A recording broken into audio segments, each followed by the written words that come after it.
Сәлем достар, сіздермен бірге айым каналыма қош келдіңіз. Бүгін біз осындай өте дәмді кемпір қосақ тортын дайындаймыз. Сөзсіз бұл торт барлықтарына ұнайды деген сенімдемін.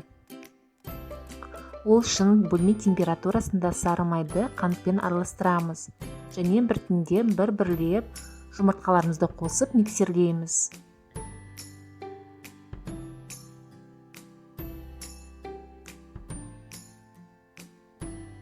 Содан кейін бөлме температурасында айранымызды қосып, тағы да араластырамыз.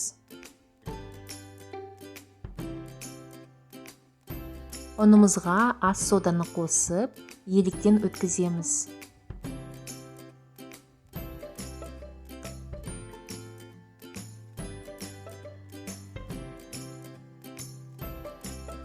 Міне біздің массамыз дайын болды, енді оны 6 бөлікке бөлеміз және неше түрлі түске бояймыз.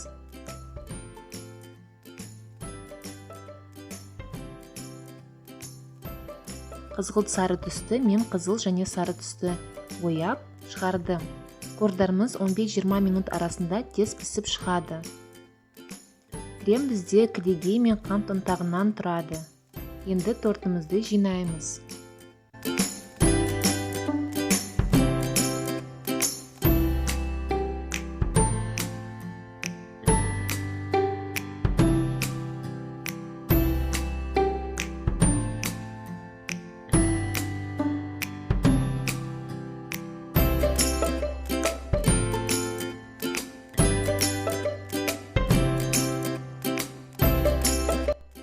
Торт менде тоңазытқышта 5-6 сағаттай тұрды. Енді оның үстін қаптаймыз. Достар, осы тортқа қосылған ингредиенттердің мөлшерлерін мен описаниеда қалдырып кетемін.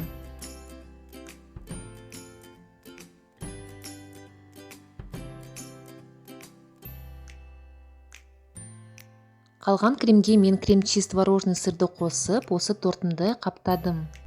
Сіздерге осы тортты дайындап көруге кеңес беремін. Өйткені өте дәмді және аса кремі өте көп емес.